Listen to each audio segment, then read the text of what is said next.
पहले तो आप सबको बधाई इसलिए कि आप पिछले 3 दिन आपने लगातार सेकेंड नेशनल कॉन्फ्रेंस को कवर किया है। ये कॉन्फ्रेंस 5 to 7 जनवरी को यहाँ हैदराबाद में आयोजित की गई।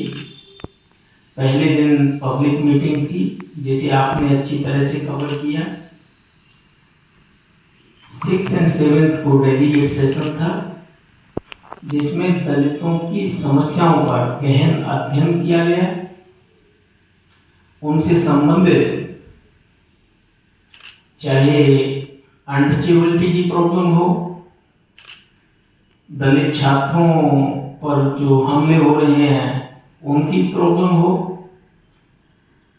नौजवानों की बेरोजगारी से संबंधित मामला हो, महिलाओं के साथ अत्याचार का हो, चाहे दलितों की हत्याओं का मामला हो, इन सब पर व्यापक तौर पर चर्चा की गई। इसके साथ सरकार जो केंद्र की सरकार खास तौर पर राज्यों में भी जो दलितों के आपस में बंटवारे को लेकर जो नई नई चालें चल रही हैं उन पर रिजोल्यूशन लिया गया और उसे कंडेम किया गया। सबसे ज्यादा रोष कॉन्फ्रेंस के अंदर इस बात पर था जो अमित शाह ने, जो गृह मंत्री है देश का, जिसने पार्लियामेंट के अंदर बाबा साहब भीमराव अंबेडकर के बारे में बोला कि अब ये फैशन हो गया है अंबेडकर अंबेडकर, अगर भगवान का नाम लिया होता तो 7 जन्म तक स्वर्ग मिलता।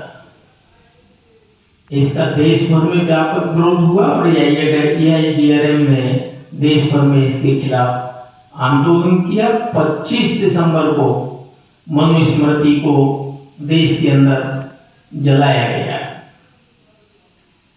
इसके साथ बेरोजगारी की समस्या दलित छात्रों के साथ इतना भयंकर है कि हर घर में 1-2 पढ़ा लिखा बच्चा घर में है, जबकि रिजर्वेशन के अंदर केंद्रीय सरकार के 6 डिपार्टमेंट्स के अंदर 25,000 से ज्यादा वैकेंसियां खाली हैं। उन्हीं वैकेंसियों को ये सरकार लेटरल एंट्री के द्वारा भर रही है, पूरा कर रही है, फिलअप कर रही है। लास्ट ईयर 2024 में 63 लेटरल एंट्री हुई है गवर्नमेंट जॉब्स के अंदर और उसमें कोई रिजर्वेशन नहीं है। दूसरा, इस सम्मेलन ने ये मांग की है कि प्राइवेट सेक्टर के अंदर रिजर्वेशन हो और इस पर देशव्यापी संघर्ष का भी आह्वान किया गया है कि ये प्राइवेट सेक्टर में रिजर्वेशन होना चाहिए। इसके साथ दलितों पर अत्याचारों के लिए कानून है, मगर इस कानून का दुरुपयोग हो रहा है। इसे और स्ट्रॉन्ग बनाकर, फास्ट ट्रैक कोर्ट बनाकर इन मामलों को जल्दी से निपटाया जाना चाहिए। अत्याचार लगातार जारी है जबकि इसके लिए कानून है। अनटचेबिलिटी के लिए कानून है, अनटचेबिलिटी लगातार जारी है और तमाम सरकारी और गैर सरकारी विभागों में, कॉलेज, IIM और जितने भी हायर एजुकेशन के इंस्टीट्यूट्स हैं, सब में दलित छात्रों के साथ भेदभाव होता है। इस सब पर भी कॉन्फ्रेंस ने अपना रोष व्यक्त किया। इस कॉन्फ्रेंस ने बहुत सारे वो मामले जिनसे दलित पीड़ित हैं उन पर चर्चा की, उन पर संघर्ष करने का आह्वान किया और इसके साथ ये तय किया कि हम 14 अप्रैल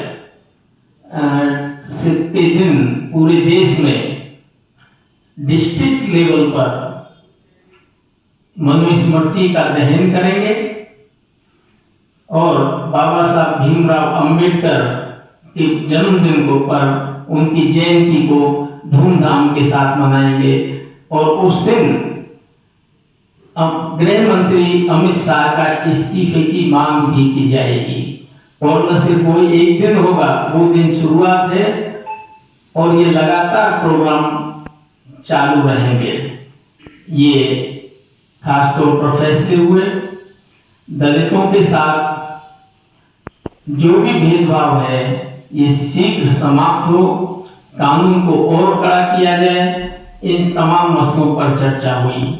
इसी के साथ आगे के लिए एक केंद्रीय टीम का गठन किया गया, जिसमें कॉमरेड ए रामामूर्ति जो पांडिचेरी से हैं वो अध्यक्ष चुने गए, प्रेसिडेंट चुने गए। मेरा नाम वीएस निर्मल है, मैं जनरल सेक्रेटरी चुना गया। और कॉमरेड अनिल कुमार सेक्रेटरी चुने गए। कॉमरेड देवी कुमारी ट्रेजरर चुनी गई पंजाब से। इस तरह से 9 मेंबर्स के ऑफिस बियर चुने गए। हम 4 के अलावा जो हैं कॉमरेड जानकी पासवान बिहार से, कॉमरेड कड़वड़ी सुब्बाराव आंध्र प्रदेश से, कॉमरेड लेनिन तमिलनाडु से, महाराष्ट्र से कॉमरेड महादेव पुड़े, ये ऑफिस बियर्स चुने गए। मनोज हिरामन केरला से वाइस प्रेसिडेंट चुने गए। कॉमरेड अनिल कुमार तेलंगाना से आप सब लोग जानते हैं, ये रहे। ये 2 दिन का डिस्कशन और 3 दिन की कॉन्फ्रेंस बहुत शानदार रही। तेलंगाना के साथियों ने बड़ी मेहनत और शिद्दत के साथ इस कॉन्फ्रेंस को सफल बनाया, कामयाब किया और हर महीने में ये कॉन्फ्रेंस एक सफल कॉन्फ्रेंस थी।